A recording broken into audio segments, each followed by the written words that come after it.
He's back on SmackDown. But not to reclaim his throne. He's not here to dominate alone. He's standing shoulder to shoulder with Jacob Fatu, the Samoan werewolf. Two unstoppable forces.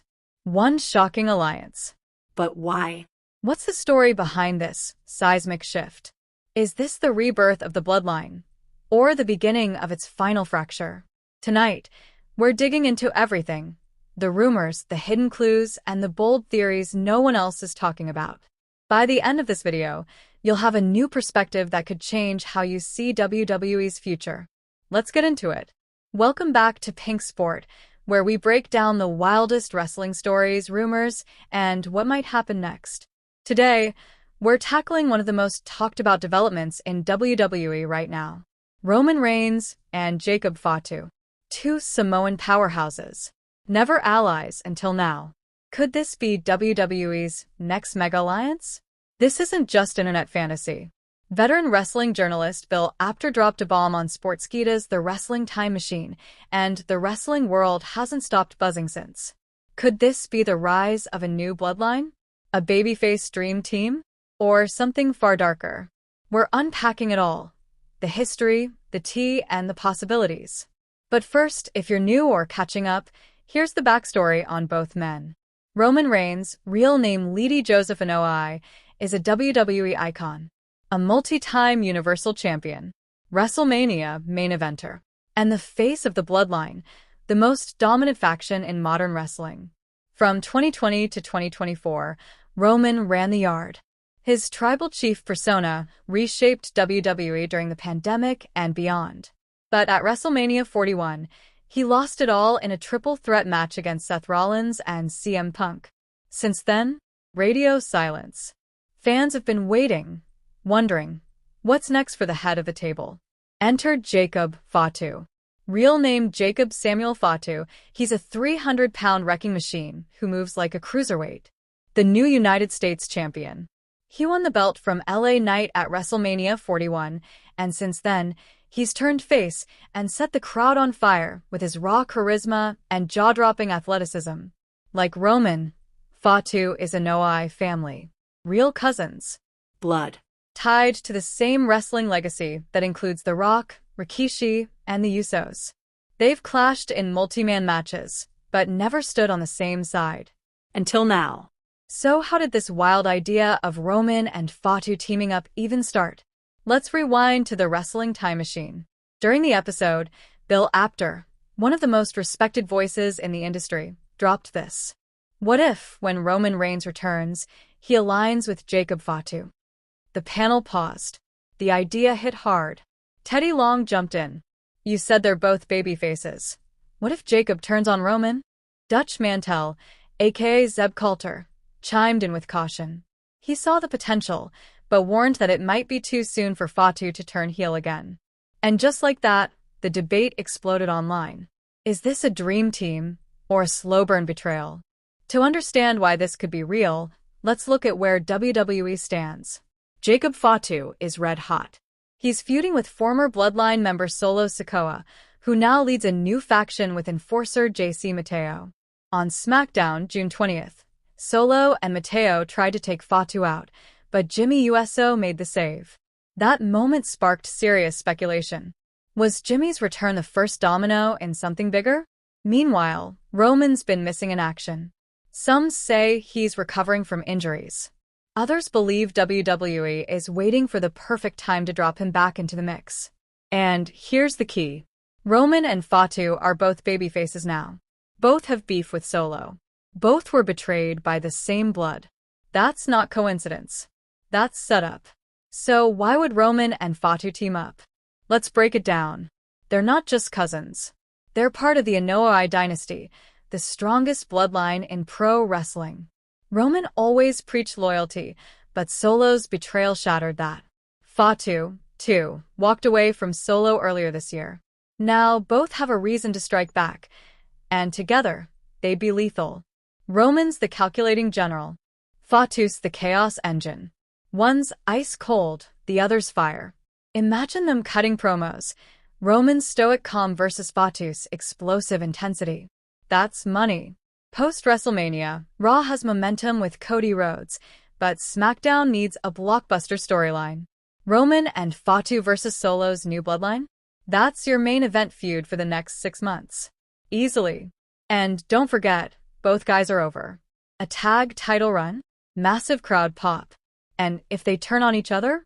Even bigger payoff. But here's the twist. What if this is all smoke?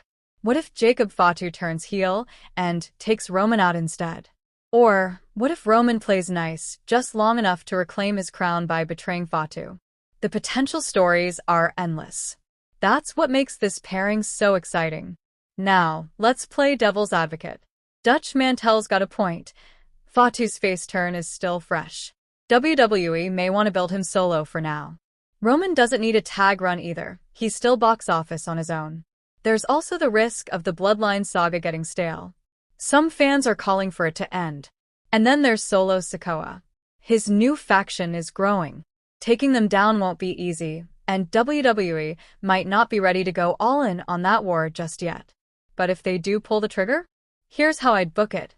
SummerSlam 2025. Solo and his crew are wrecking SmackDown. Fatu's barely hanging on. Jimmy tries to help, but it's not enough. Then the lights go out. Roman's music hits. The crowd erupts. He storms the ring, clears house, and stands tall with Fatu. No words, just a look. An unspoken bond. A new alliance is born. From there, tag team dominance. Bloodline versus Bloodline. Then, at Survivor Series, War Games. Roman and Fatu versus Solo's crew. But during the match, Fatu hesitates. Doesn't tag Roman. The trust cracks. By Royal Rumble, the alliance falls apart. WrestleMania 42, Roman Reigns versus Jacob Fatu. It's a slow burn, but WWE storytelling at its best. And it opens doors. Jimmy Uso as the bridge between chaos and loyalty. Solo's new bloodline getting real heat. Roman passing the torch, or snatching it back. It's not just another chapter.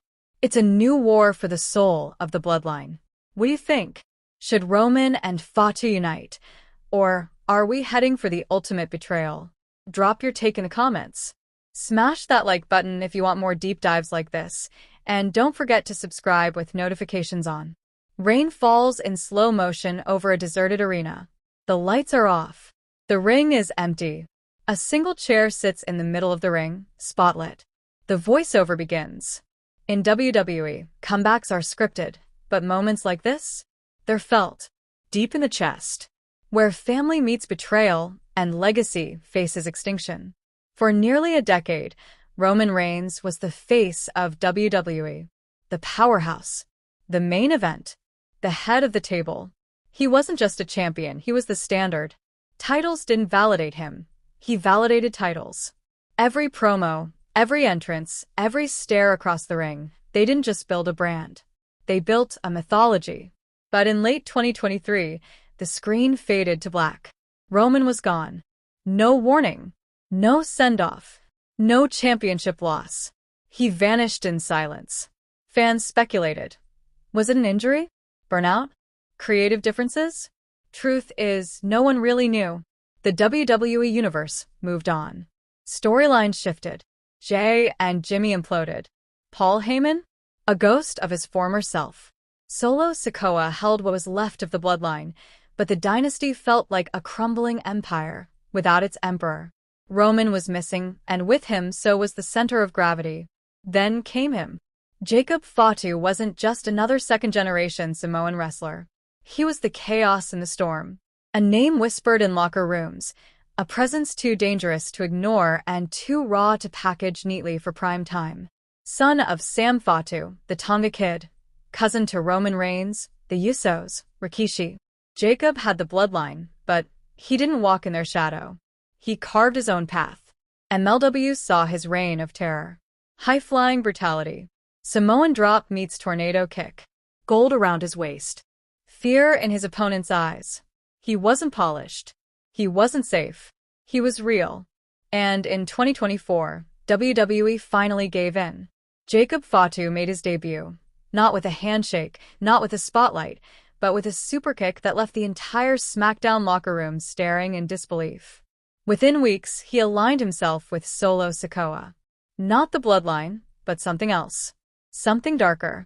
The rumors started almost immediately. Why was Jacob Fatu here now? Why did Solo look more dangerous, more focused than ever? Why did Paul Heyman look like he'd seen a ghost every time Fatu's music hit? And most of all, where was Roman? Not a word. Not a promo. Not even a tweet. Until one night, 3 weeks before SummerSlam, the Titantron glitched. It lasted maybe 5 seconds. A flash of tribal artwork. A wolf's silhouette. A heartbeat. Then it cut to black. Commentators brushed it off. Fans didn't. The bloodline was splintered. The championship scene was shifting, but somehow, Roman's presence was louder in silence than any active superstar. Let's make one thing clear. In the world of WWE, everything is storytelling, but not everything is fiction. Roman Reigns wasn't just a wrestler.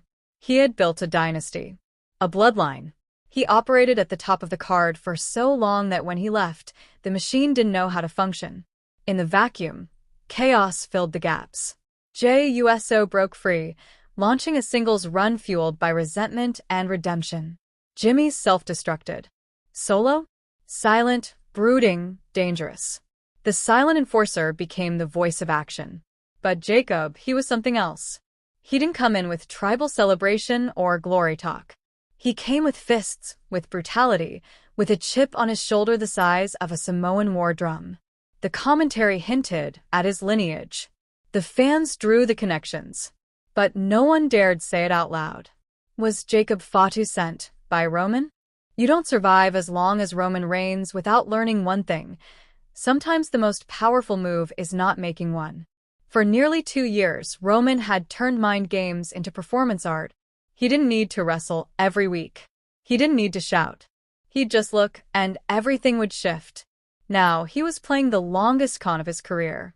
While the WWE Universe was distracted by faction drama and title belts, Roman was moving pieces in the shadows. Jacob Fatu wasn't a surprise debut. He was a checkmate. While the world watched the Usos fight each other, Roman made sure Jacob entered unannounced, unchained, and undeniable. He wasn't just building a faction. He was rewriting his empire. Then came July 7th, 2024. The main event of SmackDown was set. Jey Uso vs. Solo Sikoa, with the winner earning a SummerSlam title shot. The match started hard-hitting. No theatrics. Just blood and sweat. 20 minutes in, Solo took control. Jey fought back. The crowd was on fire. Then lights out. Everything went black. The sound system began pulsing. The tribal heartbeat again. But this time, it grew louder. The screen lit up. A hooded figure stood at the top of the ramp. No entrance theme. No pyro. Just silence. Then he removed the hood. Roman Freakin Rollins. The crowd exploded. But here's the twist. Roman didn't walk toward Jey.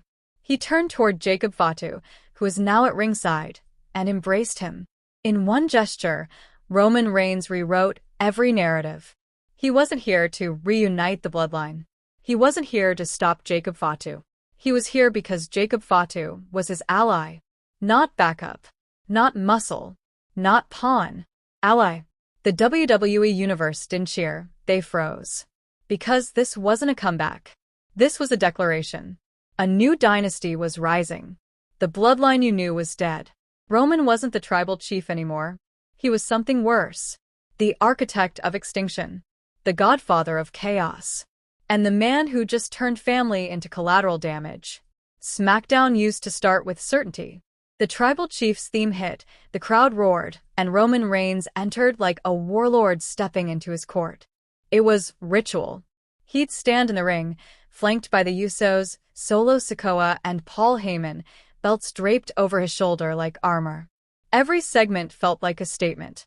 Every glance a power move. That was how things used to be. Then he left. Not with fireworks. Not with a climactic betrayal. Just a quiet absence. 1 week he was there. The next he wasn't. Paul Heyman tried to spin it. The tribal chief is assessing the chessboard, he said. That was all we got. The crowd was left guessing, and the locker room was left scrambling. Without Roman Reigns, the empire fractured. JUSO tried to fill the void. For a while, it looked like he might. He had the fire, the crowd behind him, and the history. But being the face of the family meant more than holding the mic. It meant carrying weight, making choices, living with the consequences. Jay didn't rise to the moment. He cracked under it. And in his hesitation, others saw opportunity. Solo Sikoa, once the silent enforcer, began moving like a man with his own agenda.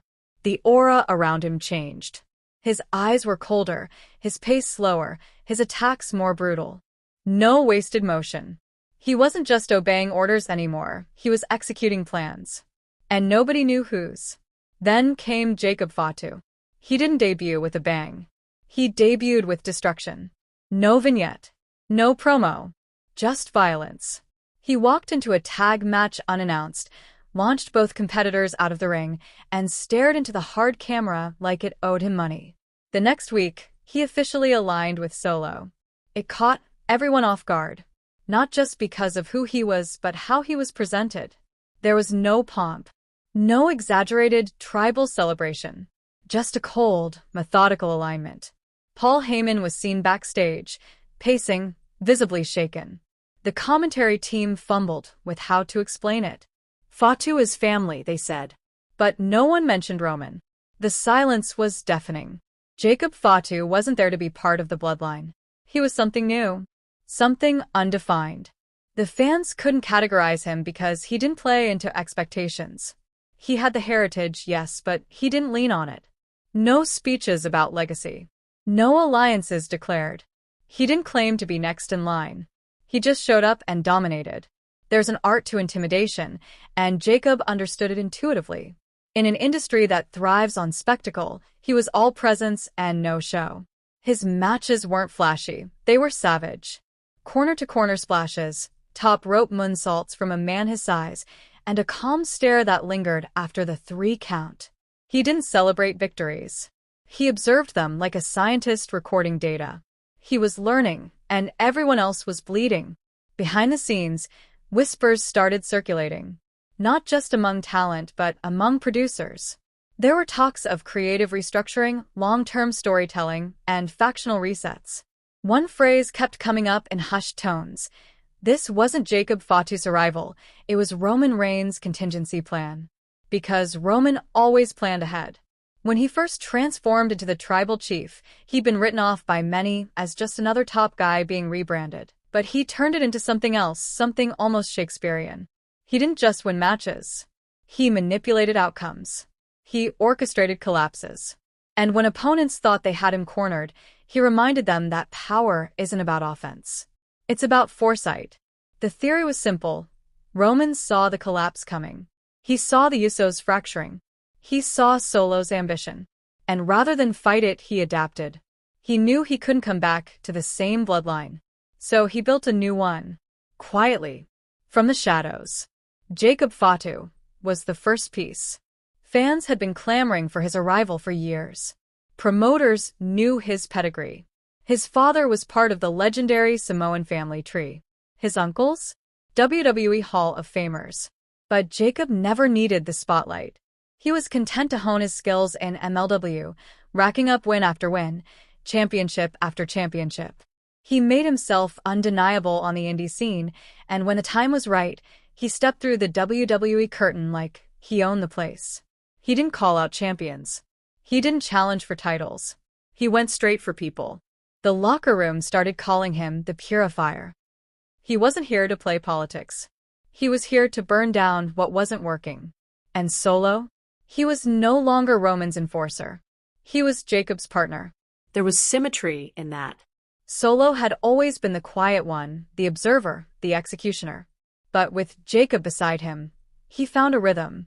The attacks were more coordinated. The timing more brutal. They weren't just hitting harder, they were thinking ahead. Tag teams tried to step up. None lasted longer than 2 weeks. Meanwhile, the commentary teams avoided a key phrase. The bloodline. It became taboo, a relic of the past. What we were watching wasn't a continuation. It was a replacement. And still no Roman. Until the glitches started. A faint heartbeat over the arena's speakers during promos. A single tribal tattoo flashing during commercial breaks. Fans noticed. Forums lit up. Theorists posted freeze frames and analyzed audio. Every time Jacob stood in the ring and stared down a camera, someone pointed out. He was standing like Roman. Same posture. Same expression. But reversed. The symbolism was deliberate. Jacob wasn't the new tribal chief. He was the necessary opposite. The manifestation of everything Roman couldn't be while on top. He was unpredictable, untamed, and unaligned. And that's why he worked. Because Roman didn't need someone to echo him. He needed someone to do what he couldn't. Wage war with no alliances. Burn bridges without hesitation.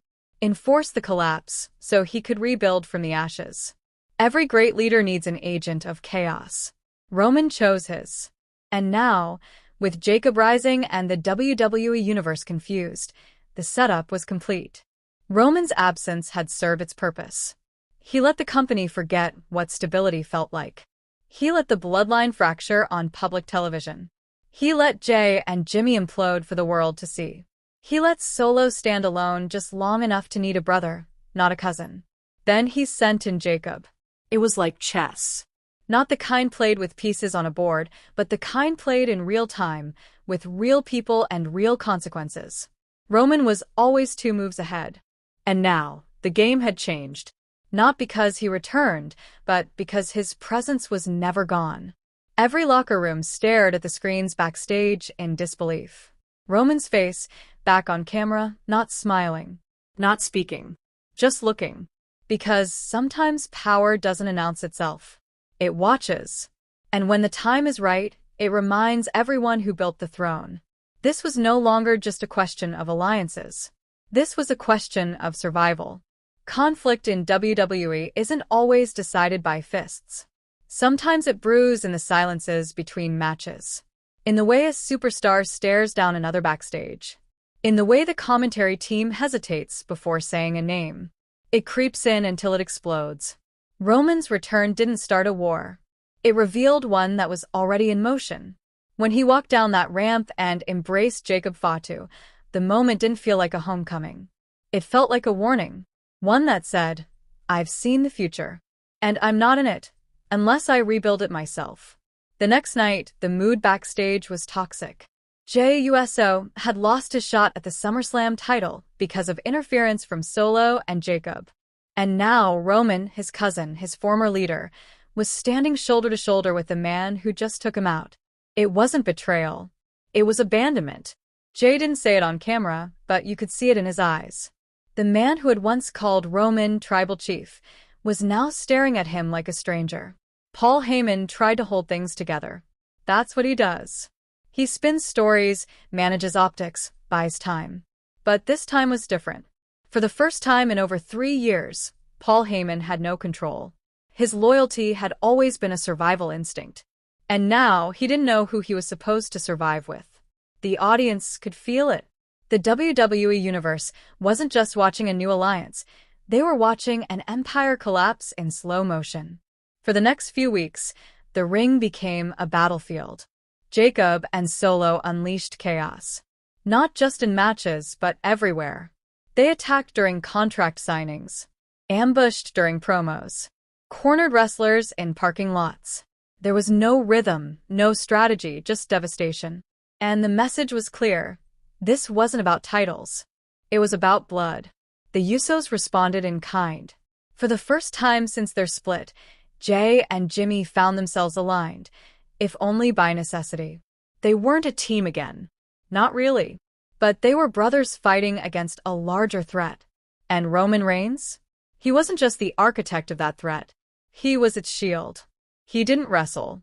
He didn't interfere. He just stood at ringside. Watching. Sometimes nodding. Sometimes doing nothing at all. That was the problem. The tribal chief Roman Reigns was gone.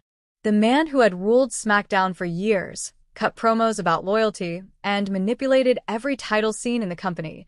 That man had evolved. This version of Roman didn't want acknowledgement. He wanted erasure. He wanted to erase the old bloodline, the one that had crumbled under its own mythology, the one that had relied on family ties and traditional roles. He saw it for what it was, an illusion of power. So he burned it down. And Jacob Fatu was the match he lit it with. The conflict wasn't just physical. It was philosophical. Jay believed in heart, loyalty, legacy. Jacob believed in dominance, violence, independence. Roman believed in control. Each man was fighting a different war, and that made the ring more dangerous than ever.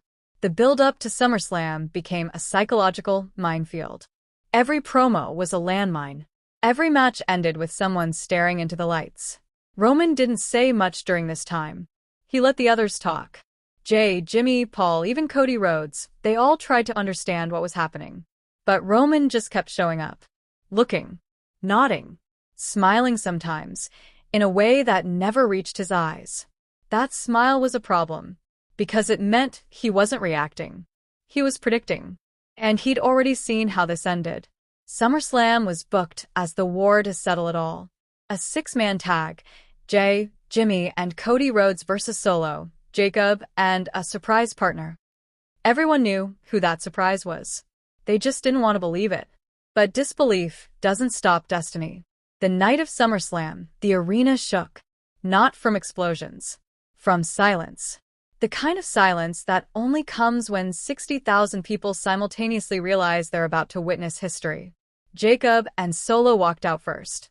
No pyro. No pageantry. Just two shadows moving through a storm of red lights. The tension was molten. The crowd was holding its breath. Then the Titantron glitched again. This time, it didn't flash a heartbeat. It flashed a word. Rebirth. And Roman Reigns walked out in black.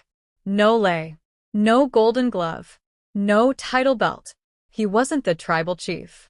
He was something worse. He was free. And when the match started, he didn't hold back. He didn't avoid his cousins. He went straight for Jay. First punch. First spear. First message.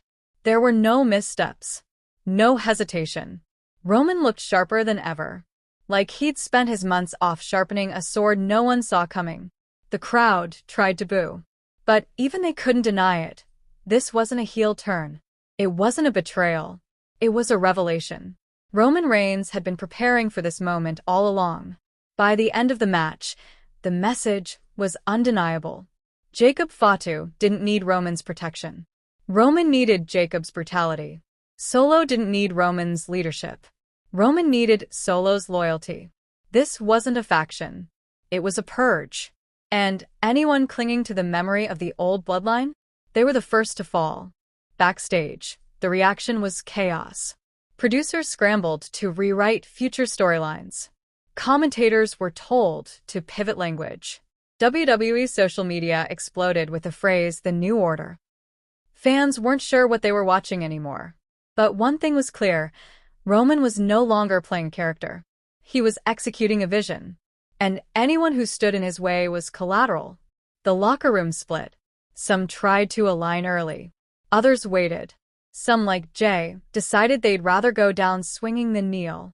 And that's what made the conflict more than just another wrestling storyline. It became a test. A test of loyalty, belief, and identity. Because when a man like Roman Reigns turns his back on everything he built, he's not just erasing a faction. He's challenging everyone else to ask, what do you believe in? Titles? Family? Fame? Or something bigger? The war wasn't over a belt. It was over meaning. And for the first time in years, the WWE Universe wasn't sure who they were rooting for. Because deep down they understood something terrifying. Roman Reigns might be the villain. But he was also right. There's a moment in every story where the momentum changes. Not because someone wins, but because someone makes a choice they can't come back from. The match ends, the music fades, and the cost finally hits. SummerSlam didn't end when the referee counted 3. It ended backstage, in the hallway, where Jey Uso sat alone, blood trickling down his forehead, staring at the floor like it had betrayed him. Because what do you do when your own blood sides with the enemy? What do you do when the man you once followed, the man who made you feel important, turns around and rewrites your legacy without you. You break. And JUSO did. He didn't say a word that night. No promo. No retaliation. He just left the building without changing out of his gear. Reporters tried to catch him. He kept walking. Out the door. Into the night. It was the first crack in the old foundation. The emotional fracture that made the war real. Because up until that moment, this had all been strategy. Roman was executing. Jacob was dominating. Solo was supporting. It was a well-oiled, brutal machine. But the moment Jay walked away, things changed. Now, it wasn't about proving power. It was about survival. The next SmackDown opened with a strange energy. Not loud. Not defiant. Just tense. Like everyone was waiting for something to collapse. Roman Reigns stood in the ring with Jacob Fatu and Solo Sikoa. No pyro. No celebration. Just a single mic in Roman's hand. He paused before speaking. Then, finally, he said it. We're not the bloodline anymore. He let the words hang there. Let the crowd process them. That name, Bloodline, had been more than branding. It had been a dynasty. A movement. A declaration of Samoan supremacy in professional wrestling. It meant power. It meant history. But now, Roman was discarding it like a worn-out title belt. He pointed to Jacob. He said, "This is evolution." Then to Solo. "This is loyalty." Then to the camera. "And I am what's next." The promo only lasted 90 seconds. But it shifted the entire trajectory of WWE. Because Roman wasn't just changing alliances. He was rewriting the rulebook. From that moment forward, everything was different. Commentators were instructed not to use the term bloodline anymore. Merch was pulled from WWE Shop. Even the intro package for SmackDown was re-edited, removing Roman's old Tribal Chief-era clips and replacing them with glitchy, stylized flashes of Jacob and Solo. The company wasn't just moving forward. It was erasing the past. And yet, the past wasn't ready to stay buried. Jay returned the following week. But not through the ramp. Through the crowd. Hoodie on. Eyes locked. No music. He entered the ring like a man attending a funeral. His own. He didn't look at Roman. He looked at Jacob. And he said one word. Why? It wasn't a promo. It wasn't a performance. It was a plea. Because deep down, Jay still believed this was a misunderstanding. That Roman had been manipulated. That Jacob was the infection, not the strategy. But Jacob didn't speak. He didn't justify. He just walked forward and slapped Jay across the face. No theatrics. No build-up. Just raw disrespect. The crowd gasped. Then Roman stepped in and whispered something into Jay's ear. "We don't go backward." Then he turned his back and left the ring. That was the moment the emotional war became a personal one. Jay snapped. He attacked Jacob the following week. Took a steel chair to Solo 2 nights later. He even confronted Paul Heyman backstage and screamed in his face, asking what they were all doing. But the truth was, none of them had answers. Because Roman's new path wasn't about goals. It was about clarity. He wasn't trying to climb a mountain. He was burning down the entire range. And the locker room was watching. Some admired it. Some feared it. Others started to pick sides. Guys like Kevin Owens, Sami Zayn, and Cody Rhodes began forming a quiet resistance. Not an alliance, but a shared understanding. If Roman and Jacob weren't stopped now, it would be too late. Because this wasn't about championship gold. This was about a hostile takeover of identity. Jacob Fatu's destruction wasn't limited to the ring. He was tearing through the very language of WWE. He didn't call himself a superstar. He said he was a consequence. And Roman backed him up. On one episode, Jacob ended a match by knocking his opponent out cold and not even pinning him. He just stood over the body and looked into the hard camera. Then Roman picked up the mic and said, "We don't need validation. We are the result." It wasn't just a catchphrase. It was a threat. Because Roman had realized something dangerous. Something that most top stars never admit. The system only works if you agree to play along. And Roman had stopped agreeing. That was the turning point. Not a moment. A mindset. Roman wasn't fighting for dominance. He was fighting for detachment. He didn't want to control the WWE. He wanted to prove he didn't need it anymore. And Jacob? He was the perfect weapon. Untethered, untamed, unquestioned. Together, they weren't a faction.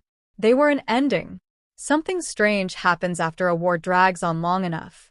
People stop asking who's right. They start asking who's left. The locker room had reached that point. Roman Reigns and Jacob Fatu weren't just a problem to solve.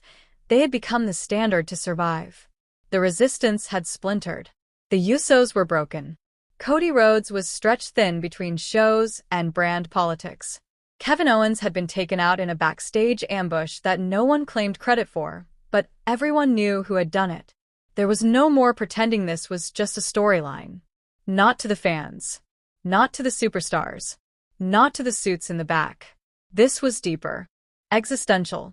Roman's presence had shifted something fundamental in WWE. Power no longer came from gold, titles, or even crowd chants. It came from influence. And Roman had it, not through speeches, not through weekly dominance, but through psychological warfare. Every time he showed up, unannounced, unbothered, people paid attention. And Jacob Fatu? He made sure they paid in blood. The turning point had made one thing clear. This wasn't a rivalry. This was a regime change. But even regimes can be tested. Enter LA Knight. Charisma. Fire. Audience in his palm. He wasn't family. He wasn't legacy. He was voice. And he was sick of being silent. Knight cut a promo the week after Roman and Jacob left Cody and Sami laid out in the ring. He didn't ask for a title shot. He didn't beg for airtime. He made a promise. You want to run the company from the shadows, Roman? Cool. But eventually, you're going to have to come into the light. It was the first time in weeks someone had challenged Roman on the mic without flinching. The crowd roared. For a moment, hope sparked. Roman smirked and let Jacob handle it. What followed was one of the most brutal beatdowns in recent WWE memory.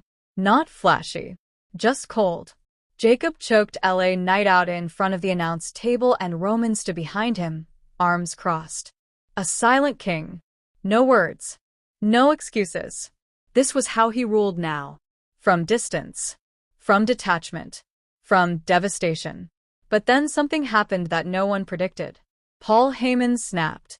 It happened during a backstage segment. Roman had dismissed him. Again. Treated him like a relic from the old empire. Like a joke. And for the first time in years, Paul Heyman didn't take it. He lashed out. Not physically. Verbally. He said, "You think you're rewriting history, Roman. But you're erasing everything that made you human." That line hit the crowd like a pipe bomb. Because Heyman wasn't wrong. Roman had become more machine than man. No emotion. No compromise. Just movement. He was no longer the tribal chief. He was a ghost king building a throne out of rubble. The following week, Paul Heyman was found unconscious in the parking garage. No cameras. No attackers caught. But everyone knew. And that's when even the crowd began to turn. They had booed Roman for years, sure. But this was different. This wasn't a villain to root against. This was a threat to everything they believed wrestling stood for. Pride. Loyalty. Story. Roman had broken the rules of narrative. And Jacob had rewritten the script in blood. And then, finally, Roman came back to the ring. Not to fight. To confess. The next SmackDown opened with silence. No theme music. No crowd chant. Roman walked out alone. No Jacob. No Solo. Just the man. The former champion. The once tribal chief. And for the first time since his return, he spoke like a person, not a strategist. You think I betrayed my family? No. I watched my family betray themselves. He laid it all out. How he gave the Usos everything. How he gave Solo his spotlight. How he gave WWE its era. And how, in return, they gave him doubt. So he left. He disappeared. And in that silence, he realized something terrifying. They didn't need a leader. They needed a reminder. Of who they answer to. Jacob wasn't his follower. He was his mirror. He ended the promo with a sentence that froze the arena. This isn't the end of the bloodline. This is the part where it becomes myth. The next pay-per-view was War Games. And that's where it all came full circle. Roman, Jacob, and Solo versus JUSO, Cody Rhodes, and LA Knight. Steel cages, weapons, chaos. But the real battle wasn't physical. It was spiritual. Could Jay finally let go of what Roman once was? Could Cody keep fighting a monster that wouldn't stay down? Could LA Knight do more than talk? Could he finish? The match was hell. 25 minutes of brutality. Every finisher. Every broken body. And in the end, it wasn't Roman who got pinned. It was Jacob. By Jay. The crowd erupted. Not because the good guys had won, but because something had cracked. Jacob was vulnerable. Roman looked down at him after the bell rang, almost confused. He didn't help him up. He just stared. For the first time, the king saw the monster bleed. And he didn't know what to do with it. Every empire ends. Not always with a fall. Sometimes with a choice. When Jacob Fatu was pinned at War Games, the moment didn't feel like a victory. It felt like an exhale. Like the entire WWE universe had been holding its breath for months, waiting for proof that monsters bleed. And finally, there it was. 1 second, 1-3 count, and suddenly the mystique cracked. But it wasn't just about Jacob. It was about Roman. Because in that moment, Roman didn't look angry. He didn't look defeated. He looked alone. That was the truth hiding underneath the steel cages and spears and broken bodies. Roman Reigns hadn't come back to destroy the WWE. He'd come back to test it. And in the end, he was the one who failed the test. Not because he lost a match. Because he realized something far worse. He had built a kingdom so strong, so cold, so untouchable, that no one could follow him into it. Not the fans. Not the family. Not even the chaos he'd unleashed. Jacob Fatu, his so-called secret weapon, was never the air. He was the hammer. And when the hammer cracked, so did the myth Roman tried to create. After War Games, Roman disappeared again. Not like before. This time, there was no mystery. No glitches. No heartbeat in the audio feed. Just absence. He didn't show up on the following SmackDown. He didn't cut a farewell promo.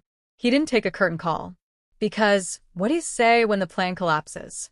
What words fix betrayal disguised as leadership? So he stayed silent. And the WWE moved on. Cody Rhodes stepped forward. LA Knight carried the crowd. JUSO began a new arc, not as a bloodline survivor, but as a man finally standing alone. Solo Sikoa, strangely, remained neutral. He didn't follow Roman. He didn't chase revenge. He simply wrestled, like a soldier without a war. And Jacob Fatu? He left television for a while. No medical updates. No interviews. No new merch. Just gone. The absence was loud. And in that silence, the lesson emerged. Not from a mic. Not from a storyline. From the fans. They started chanting something different. No more tribal chief. No more USO. Just one word. Earn it. That was the shift. WWE had watched its greatest storyteller try to bypass the story. Roman Reigns came back not to fight for something, but to destroy what he thought had betrayed him. But stories don't bend to control. They demand stakes. They demand risk. They demand heart. And Roman, in all his planning, forgot the one rule that every great wrestler, every hero, every underdog has learned the hard way. Legacy isn't something you claim. It's something you prove. Every night. Over and over. With scars. With losses. With truth. Roman tried to skip the struggle. He tried to remake the system in his image. And for a while, it worked. Until one moment, 3 seconds, reminded everyone watching that no matter how powerful you are, wrestling is still about connection. When Jacob fell, Roman didn't just lose a match. He lost the illusion that dominance can replace purpose. He lost the crowd. And in WWE, that's death. The fans are the final judge. And they had made their decision.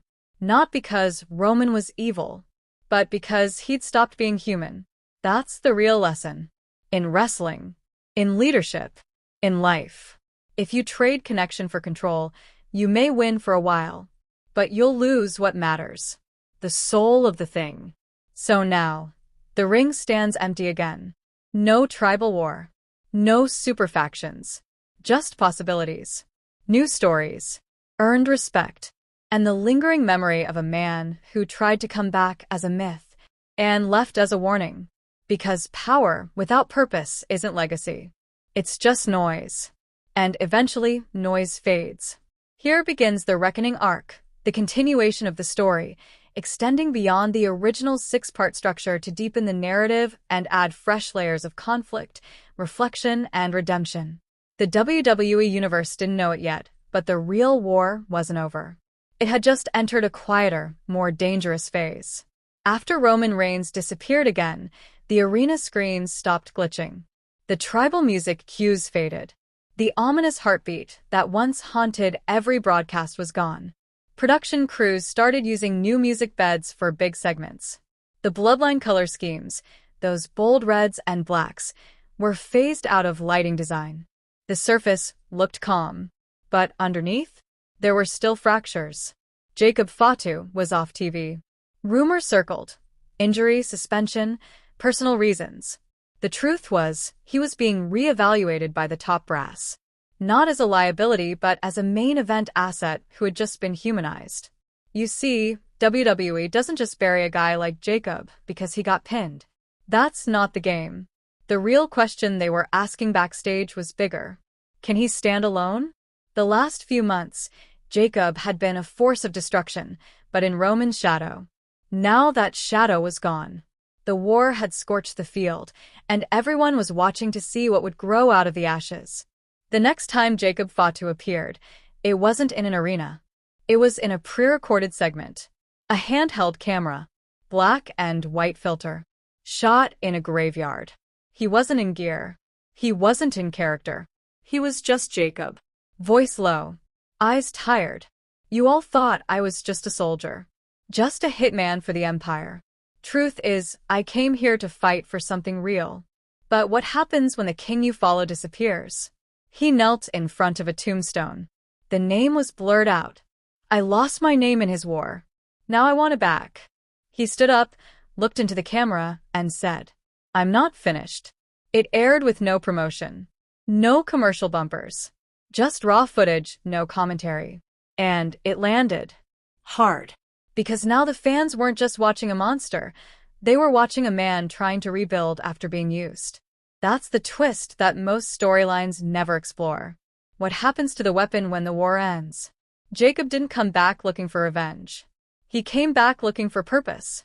But finding it wouldn't be easy. Because even without Roman in the building, his ghost still haunted everything. Every feud, every promo, every locker room decision. There were arguments in creative meetings. Do we move on? Do we reignite? Cody Rhodes, now the champion, gave an interview where he said, Roman Reigns walked so we could all run again. But that doesn't mean he gets to vanish without consequences. Meanwhile, Jey Uso was riding high again. But not because he'd won. Because he had survived. And now he wanted to prove he was more than a survivor. He wanted to lead. But leadership in WWE doesn't come from promos. It comes from presence. And Jacob's was growing. He returned in ring 2 weeks later against Shinsuke Nakamura. Not a squash. A war. 15 minutes of stiff strikes, near falls, and a moonsault that landed like thunder. Jacob won. Clean. No interference. No post-match ambush. He offered Nakamura a hand after the bell. Shinsuke refused. And the crowd cheered. Not a pop. Not a chant. A slow, deliberate acknowledgement. The monster was becoming something more. Over the next month, Jacob went on a run. Big wins. No alliances. No talking. Just wrestling. And fans started noticing a pattern. His matches weren't about dominance anymore. They were about testing limits. Each opponent brought out a new piece of him. Sami Zayn pushed his endurance. Sheamus tested his pain tolerance. AJ Styles forced him to slow down and think. And each time, he left the ring with more than a win. He left with a new layer. The crowd was starting to believe again. But belief is fragile. And in WWE, Ghosts never stay buried. 3 months after War Games, SmackDown ended with an unexpected blackout. Not a glitch. Not tribal drums. Just static. Then a voice. Low. Calm. Measured. I told you this wasn't the end. The crowd froze. The screen flickered. And Roman Reigns' face appeared. Not smug. Not theatrical. Just still. Eyes locked on the lens. I've watched. I've waited. I've seen what rises when the crown is left behind. A slight pause. Now I want it back. The show cut to black. No music. No next week teaser. Just a question hanging in the air like smoke. Roman Reigns was coming back. But not to reclaim the throne. To redefine it. Because the truth is, he never lost the war. He just changed the battlefield. They say when a lion grows old, the jungle forgets to fear him. But in Roman Reigns' case, the jungle never forgot. It just moved on. Until the screen lit up. And he spoke again. The announcement of Roman Reigns' return wasn't marketed as a comeback. It was positioned as a special appearance, but everyone knew what that meant. Something bigger was coming. The building started buzzing weeks before the date. WWE social channels dropped a single graphic, his face. Black and white. No crown. No slogans. Just one word under his name. Legacy. That was all it took. SmackDown sold out in 15 minutes. The night arrived. No opener. No pyro. No welcome back chants. Just his theme, slowed down, stripped of its war drums. The crowd rose in unison as Roman stepped through the curtain. No armor. No gloves. Just a black hoodie, hands bare, eyes focused. He looked tired. Not weak. Not broken. Just lived in. He stood in the ring for a full minute before speaking. I built an empire on silence. I broke challengers with presence. But somewhere along the line, I started believing my own myth. He looked down. Jacob was never my soldier. He was my consequence. The crowd stirred. You cheer him now because you think he's free. But I gave him that freedom. I let him go so he could become the warning I no longer had time to be. A pause. But now, I have time. What followed wasn't a call-out. It was a confession. Roman laid it all out. The manipulation, the retreat, the pain of watching something he created turn against him. I didn't come back to fight for control. I came back because the story can't end without the truth. And the truth is this. I'm not finished. Not until Jacob Fatu looks me in the eye and tells me he's more than what I made him. That's what made this different. Roman wasn't returning for a belt. He was returning for clarity. Because for all his dominance, he never truly faced Jacob without an agenda. Now, he wanted to face him with nothing left to hide. The challenge was made. WrestleMania. No title. No stipulations. No interference. Just Roman Reigns versus Jacob Fatu. The battle between architect and evolution. The crowd didn't boo. They didn't cheer. They just reacted. A slow, growing rumble of realization. This wasn't about winning anymore. It was about reckoning. Jacob didn't respond immediately. He wrestled the next few weeks as usual, but there was a shift in his expression. Calmer, more internal. Less destruction, more reflection. Then, 3 weeks out from WrestleMania, he finally spoke. I was never supposed to be part of the story. I was the twist. But now I'm the ending. And if Roman wants it, he can have it. I'm not scared of what he built.